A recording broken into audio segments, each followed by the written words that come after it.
To kick things off this year, we're going to talk about one of my favorite topics, which is weather. And I would like to thank our Session 1 sponsor, Anaheim Public Utilities. Weather forecasting is nothing new, but recent advancements in forecasting are adding stormwater capture and flood control efforts. From Lake Mendocino to Prado Dam right here in Southern California, improved water and weather forecasts allow for more effective management of reservoirs.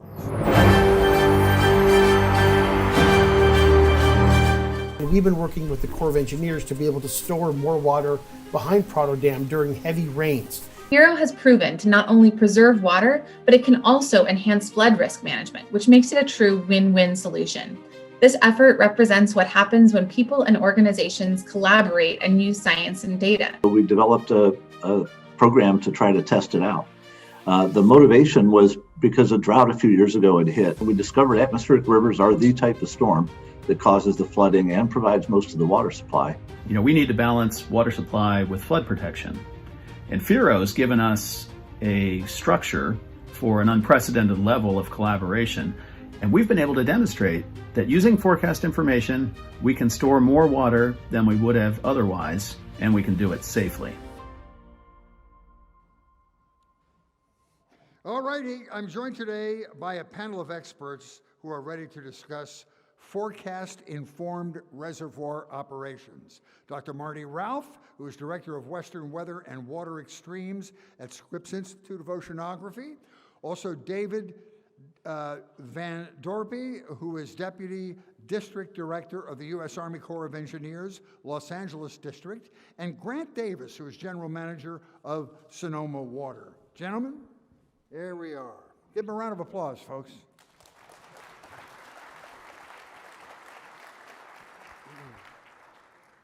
Thank you so much for being here, gents. Looking forward to talking to you. My first question for all three of you is, can you briefly tell us about you and your agency's role in forecast-informed reservoir operations? Good morning. I'm Grant Davis, the General Manager of Sonoma Water, and I'm really delighted to be here. Suffering a little bit from last night's close playoff game, so forgive me. Enemy territory. But Sonoma Water was lucky enough to hook up with Dr. Ralph, who you'll hear from in a moment, and the Army Corps of Engineers. We're a wholesale water producer that co-manages two reservoirs up in Sonoma County, Lake Mendocino, who you'll hear more about, and Lake Sonoma. And so it's the smaller of the reservoirs that's currently at the lowest it's ever been on record, Lake Sonoma. And the beginning of this effort goes back to about 2012, 2013, in which we received atmospheric rivers that came in, and the story is that we had to release the amount of water. The rule curve required it. The Corps had no other option. But we lost about 25,000 acre-feet of water, which is more than half that we deliver in a year.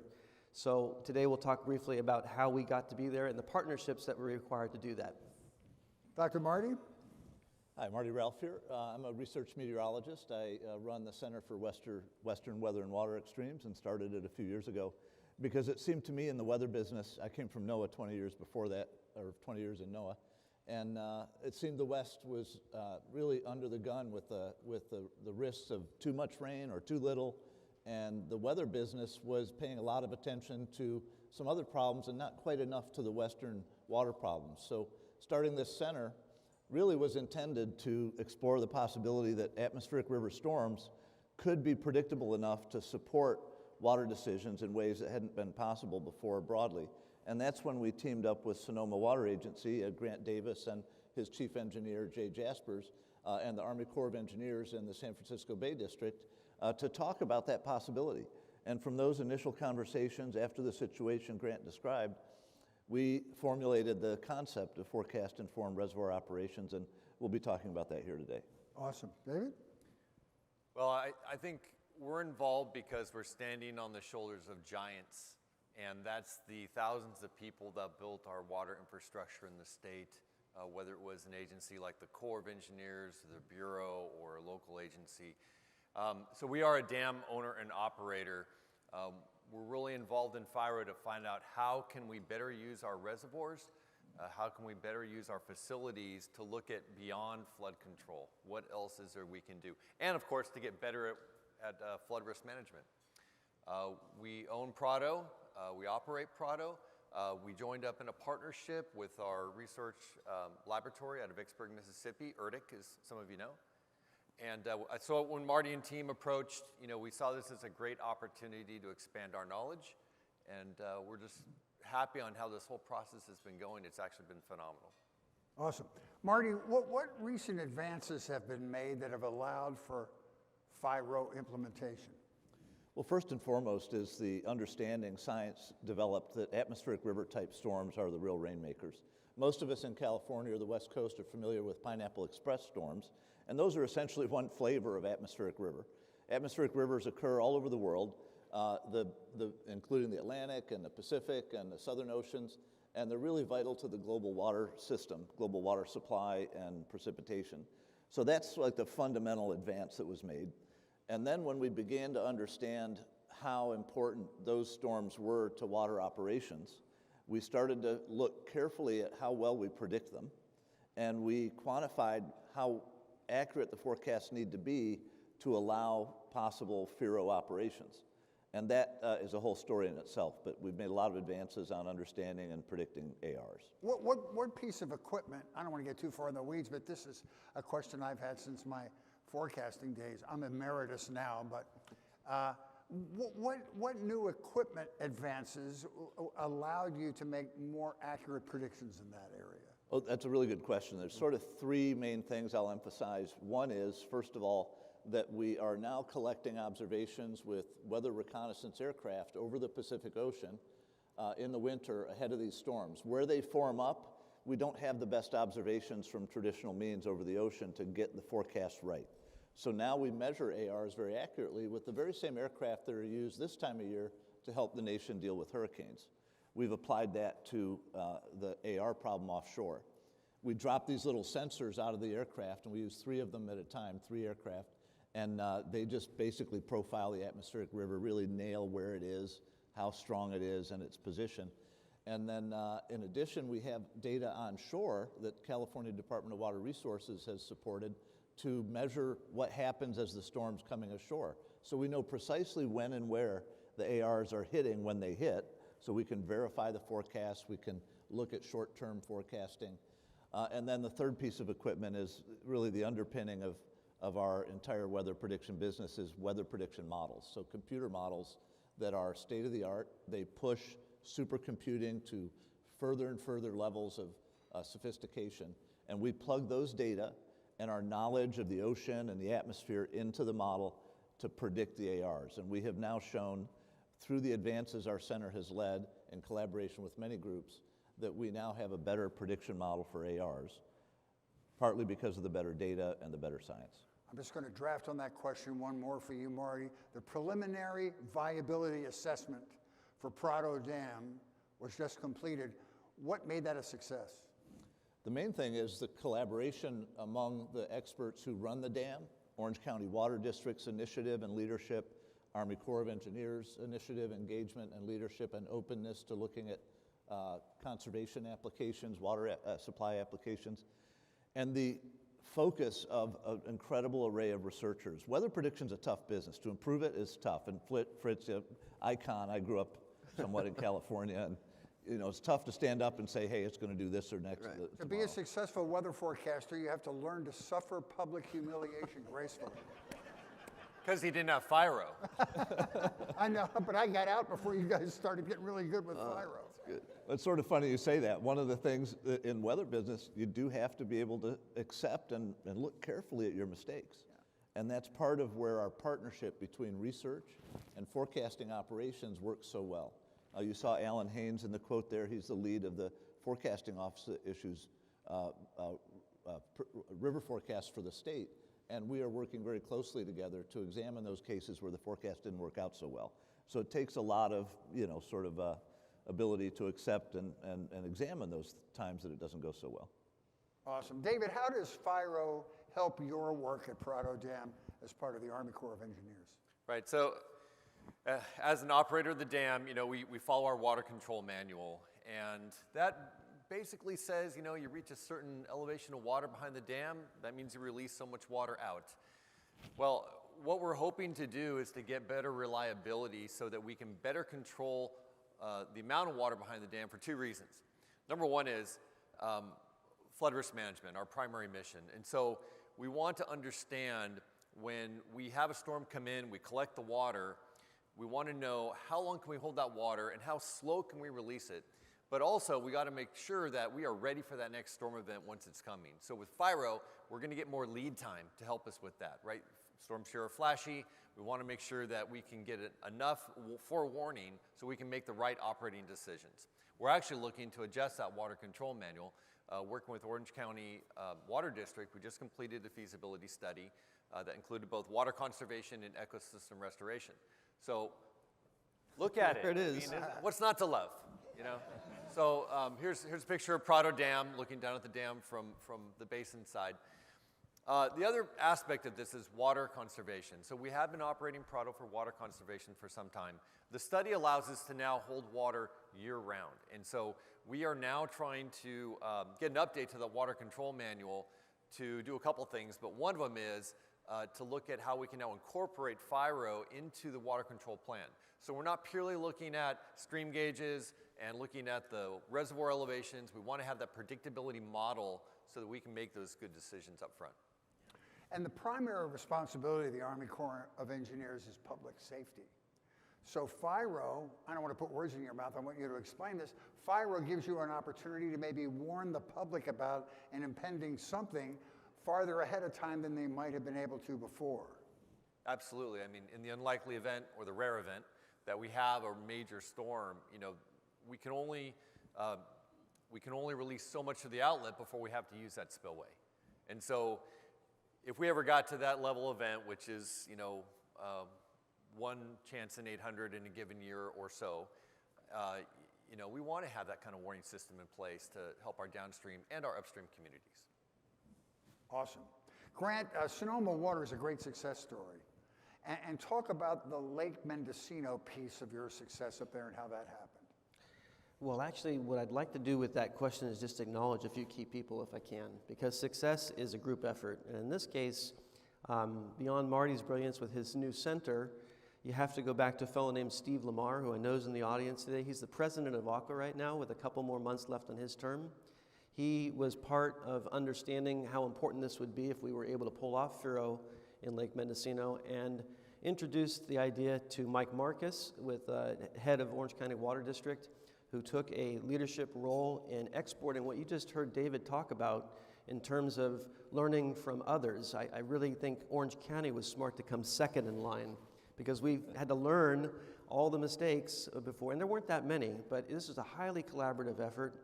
And then Greg Woodside is also one of Mike's key staff members who puts this together for Prado. So they took what we did up in Lake Mendocino, which essentially was to use Marty's wonderful calculations, get advanced information on what the precipitation was going to be. And I will just say, our whole effort in the West is about atmospheric rivers. And Marty can go in great detail about this, but we need to understand they are our form of extreme weather events, and they're underfunded. The research on atmospheric rivers is critical for us to be able to implement FIRO, not just in Lake Mendocino, where we saved 11,000 acre-feet last year, but transferring it to Prado and Yuba and elsewhere. So it's a highly collaborative, interdisciplinary exercise that's required in each individual reservoir to get it right. Awesome.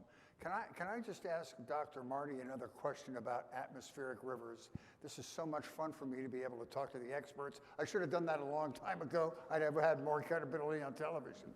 But is our concentration on atmospheric rivers now, and is the intensity of atmospheric rivers now a product of our ability to recognize them more now, or is a bit of it the atmospheric rivers being exacerbated by climate change? Anything over the last 10 years or so? A good question, Fritz, and thank you for that. Science, atmospheric rivers is basically a story of scientific exploration and discovery. And as we've come to measure the planet more fully using satellites and many other sensors over the last decades, we've come to recognize how the atmosphere is organized And there was an iconic new satellite system launched in the 80s and early 90s that measures atmospheric water vapor from space. And it showed these long filaments stretching from the tropics to the mid-latitudes, maybe 4 or 5 of them around the northern hemisphere at any one time. And first experiment I led with an aircraft, we went out and measured those carefully, and we could see that in one of those atmospheric rivers, if you sliced across it as if it were like a terrestrial river, it was transporting horizontally as much water as 25 Mississippi rivers. There's only 3 or 4 of these in the whole northern hemisphere at any one time. And if you add up the transport of water in those 3 or 4 ARs, it's 90 to 95% of all the horizontal water vapor transport in the mid-latitudes. They're literally rivers in the sky of water vapor. And it's a testament to the scientific method, the scientific process, the advances in technology that we've been able to discover that. Once we saw those, we realized the next study I led was how does that relate to precipitation on the West Coast? The answer was pretty obvious. We were thinking it'd be big, but it's bigger than we realized. They're responsible for about half of the annual precipitation in much of California, 30 to 50% across much of the West, and 85% of all flood damages in the western U.S. over the last 40 years in FEMA flood claims have been ARs. So we discovered all of this over the last 10 or 15 years, irrespective of climate change. Now what's happening is we're realizing climate change is going to affect ARs in a way that could make some of them bigger on occasion, and it may also make longer dry spells between them. And this situation is really bringing us to the point where we have to really advance the methods and prediction, the science underlying it, because the F in Forecast Informed Reservoir Operations is forecasting. And frankly, atmospheric river research puts the F in FIRO. Right. And now the conventional wisdom is by the long-range forecasters that we're moving into a La Nina situation, which usually represents a drier than normal winter, particularly in the state of California. Does that also mean that we're likely to be less affected by atmospheric rivers during our typical winter storm pattern? That's a really interesting question, and probably everybody here knows about El Nino and La Nina to a degree. Back in the 90s and early 2000s, it was a substantially useful predictor of whether it was going to be extra wet or dry in Southern California, at least. Northern California is sort of on the cusp, the pivot point of a seesaw, where the northwest coast of the West Coast, the northwestern U.S. and southwest U.S. sort of pivot back and forth depending on El Nino, La Nina, and Northern California is sort of at the pivot point, so it wasn't as impactful there. But since then, we've seen, like in 2015, a super strong El Nino did not produce the heavy rains that we expect.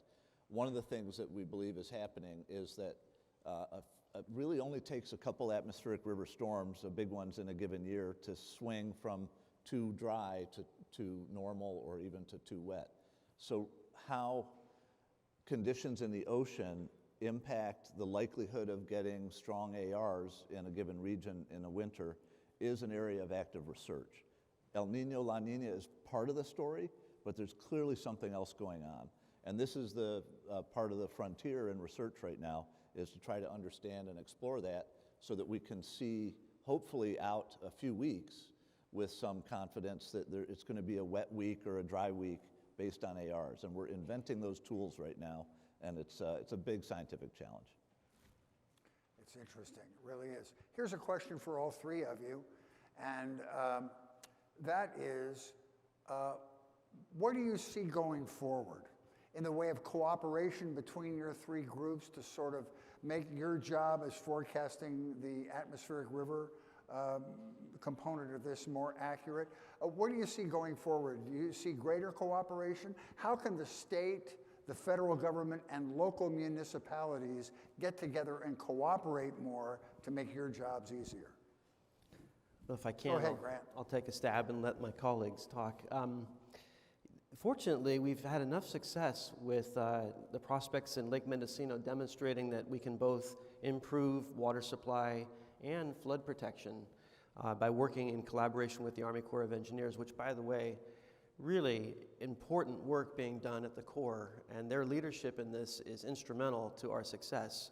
So that relationship that Prado also has with regard to Orange County and the district here is really important. Governor Newsom and the leadership at the state, I would say, we were up, unfortunately, it was declaring a drought condition at Lake Mendocino earlier in the year around April. And fortunately, the recent budget included funding for taking this to the next level. So what's really required, when Marty says put the F in FURO, and that is forecasting, I take the other extreme, which it's funding. And as I mentioned earlier, we aren't getting enough federal dollars right now to understand and propel the atmospheric river conditioning. So that's essential. We've got to get the research component and build the network. So I'm pleased to see that the state's supporting Orange County. They're looking at Yuba County and other areas to apply what we've learned with the science and the implementation and the proof in the pudding. So I think by working together more closely, we're going to build that network, and we're going to need to draw federal funding in to leverage those dollars at the state level. Yeah, you bring up a great point, and it speaks to a lot of the problems we have in this country in getting something done now, which is a lack of political will. And do you think that the federal government isn't as generous with funds for this particular issue because people just aren't aware of it? They don't think it's as serious as it is. You also have climate change deniers and environmental issue deniers. It's probably a combination of all those things. From my point of view, if you look at this, it's really proximity. You think about the nation's capital, they're going to be funding nor'easters, hurricanes, tornadoes, and as Marty mentioned earlier, atmospheric rivers are really a relatively new phenomenon, or our understanding of that. We're also on the West Coast. We're going to have to work together to be smarter and more capable and demonstrate the cost-benefit analysis, the safety provisions, and the new water supply. So from my point of view, it's proximity. How about you? Marty, where do you think we are in the future? What do we have to look forward to? Well, first of all, qualifier, I'm an optimist by nature. I think we're heading in a really good direction on this work. The leadership of the Corps of Engineers, of Sonoma Water, Orange County Water District, our partners in Northern California, and frankly, the California Department of Water Resources has really stepped out on this. We have invented a method here that we can try out in different reservoirs around the state and around the country. One of the challenges is the expectations have become high that it's going to work everywhere and that, well, what we've done now is going to apply everywhere. Well, it's not really the way it is. Every reservoir is different. I think of them like people. Everyone has a different personality. So we've got a lot of work to do there, and I think that's one of the things is the level of effort required is going to go up. We're working as a team of people leading FURO to figure out how to do that effectively and roll out a very preliminary assessment across many, many reservoirs where we'll hopefully reveal which ones really should be warranted a deep dive. These studies, they are done super rigorously. We do the hardcore hydrologic engineering, the meteorological analysis, the water resource management. We develop decision support tools. We test them rigorously in the systems that the Corps of Engineers uses for safety, and make sure we have a chance to try it out in the real world for a couple of years. So it's a few years effort, and we know there's a lot at stake, so we're taking it very seriously. I have to say, I believe that the federal agencies that we work with, the Army Corps of Engineers primarily, Carrie Talbot at ERDIC is the program manager for FURO, super effective individual. We also have NOAA investing in airborne reconnaissance, the program I mentioned offshore, the U.S. Air Force as well. The Bureau of Reclamation is poking around on this in a way that there is in fact emerging support in DC for these efforts. And part of our goal is to make sure that they have the state-of-the-art information for their policy-making decisions, and the same is true in Sacramento. And thanks a lot to water agencies who are very active in communicating the needs for the water system to the elected officials so that they have the information they need to make the important decisions they do. The partnership between science and water community has been just the foundation of success in FURO, and I see nothing but promise and hope for the future in this. David, are you as optimistic as Marty is about the future for the collaboration? Yes, and I'm going to answer it by talking about the past. So 1993, Arizona, Painted Rock Dam. And at the time, we had back-to-back very large major storms. we were following our water control manual, but we had concerns from our downstream stakeholders, mostly agricultural community. So at the time, the district commander, Colonel, now retired Lieutenant General Van Antwerp, went out to Arizona and met with the farmers and heard from them. And they said, don't release the water. You're going to destroy our entire crop. Give us time to get our crop in. Colonel went back, talked to his engineers, contemplated it, prayed a lot on it, came back to the farmers and said, okay, I'm going to give you 7 days, and then we got to open the gates. So we did. Painted Rock Dam has an unlined emergency spillway. It's just rock, bare rock. The only thing that's concrete structural on there is a 3-foot by 3-foot sill that spans the 400-foot width. After the storm, we saw that that rock had eroded all the way back to that concrete sill, and the concrete sill was hanging in some areas. Wow. We almost lost that spillway. Another day, we probably would have lost it and a good portion of our reservoir. Would have devastated a lot more than farmland at that point. I want to get away from that. I want to get away to a weight that we can better predict what kind of storm events we have so that we can give proper warning. If it's evacuating communities, if it's letting communities stay. I don't know how General Van came up with 7 days, but that worked barely. We need to get better at that. So I'm really happy to say in October we saw General Spellman, the current Chief of Engineers for the Corps. He released his strategic plan for research and development. And under the 10 different pillars, under one of them is supporting resilient communities, and FIRO is part of that plan. So that's going to Congress eventually here, and I'm hoping that will keep the money flowing just like an atmospheric river right into our program so that we can keep working on this. Eventually, we're going to get to a point, pilot studies are done, we'll get guidance implemented, and then we'll be able to adapt this not just at Prado, not just up at Mendocino, but we can look at all of our dams. Yeah. We have 14 dams here in Southern California that are owned and operated by the Corps. I see watercom potential in many of those. So let's see what we can do to really tap into that, build up our water supply, and hopefully have a much wider future that we can benefit from. Wow. Thank you so much, Chance. It was really interesting. We want to give our audience an opportunity to ask a couple of questions for our remaining 8 minutes plus. Does anybody have a question? If you do, wait for one of our assistants to show up with a microphone. We'd love to hear what you ask and direct it to a specific person. Anybody? That only means that we over-covered our topic. You got a couple. Dr. Marty, oh, there we go. Yeah, Dr. Marty, you talked about forecasting. What is the current best time frames for forecasting, or most accurate, and what does it look like? What's your goal as far as a week, 2 weeks, a month? What are the time frames you're looking at? Great question. So when we look at the forecast, we tend to, like, let's say this winter we've got a storm potentially brewing out over the Pacific. This actually right now, this is happening. There's indications preliminary that about a week from now we could enter a wet period for at least Northern California, maybe not so much Southern California. How wet, we don't really know. It could miss entirely still because it's 7 days out. As that gets closer, say 3 or 4 days out, we start to get pretty confident that we know an AR might hit California, say northern versus southern. As we get to 2 or 3 days out, we're more confident it's going to be like Bay Area versus Santa Barbara or something. And as we get closer in time, even 1 day out, we narrow it down to within 100 miles or so typically. ARs are typically 300-400 miles wide, so it's like shifting that band up and down the coast. The other thing that's really key is how long they're going to, if it's going to stall, that's a big forecast challenge. And sometimes they stall, and that's where we get the really heavy events.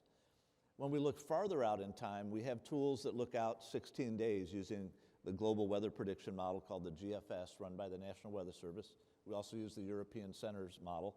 And we start to see hints 10, 12 days out, but we're super skeptical that those are really going to happen. However, sometimes they do. So we see these events sometimes where even 2 weeks out there's a hint, and then we see it actually happen. And we're trying to figure out when should we trust those forecasts and when not.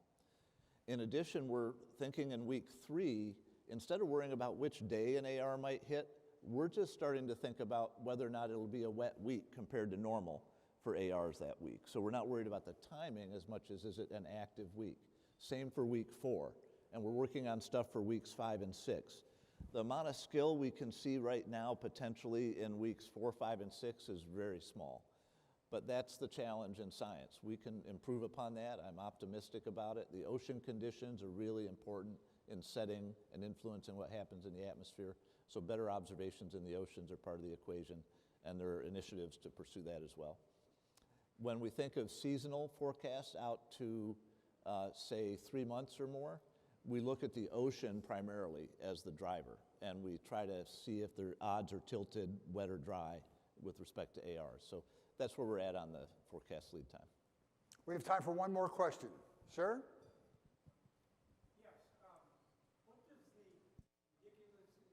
Wait for the microphone, my friend. There it is right there. How do you understand and what role does the ridiculously resilient ridge of high pressure play in blocking the storms, moving them? How do you understand all that?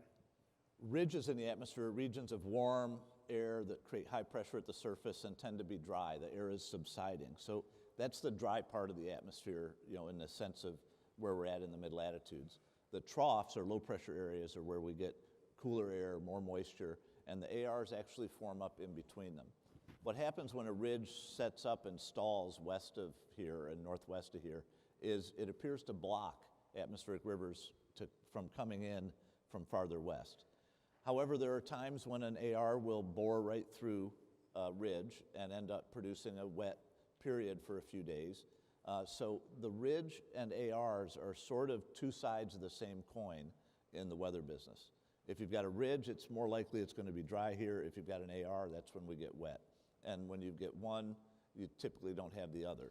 And they're really, getting them both right is really key for our prediction. We have time for one more brief question. Anybody on this side of the room? In order to get your buffet, you have to come up with a question. No? Do we have one? Yes. Oh, there we go. Yes, being a pilot, I like the aircraft part of this. When the 3 aircraft go out, how many sensors do each one of them lay? And my second question is there any place that we can go online and see some of the data you're coming up with? Thank you. Yeah, good question. And first of all, the website for our center, if you Google CW, the number 3E, too nerdy, nobody else has that website. Center for Western Weather and Water Extremes. You'll find links to the Atmospheric River Reconnaissance Program. We also have the background on FIRO.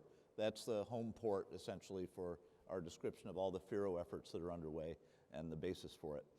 When we take the aircraft out, they carry these dropsons I mentioned, and the 2 C-130s from the Air Force, we typically drop 25 each, and from the NOAA aircraft, the G4, we typically drop 35. And that's because the G4 flies faster than the C-130, so it can cover more terrain. We've found, so in total, we're looking at somewhere on the order of 75 to 90 dropsons in a 6-hour period. That 6-hour period, all that data goes into a big bucket of data that drives the global weather prediction models run by the US, the Europeans, everywhere in the world, and they use that data extensively to improve the predictions. Well, let's give our first group of guests a round of applause, folks. Dr. Marty Ralph, David Van Dorpe, and Grant Davis. Excellent job, gentlemen. Thank you so much. That was great. You have a nice job. And we'd like to thank our sponsor for session 1, again, Anaheim Public Utilities. Give them a round of applause as well.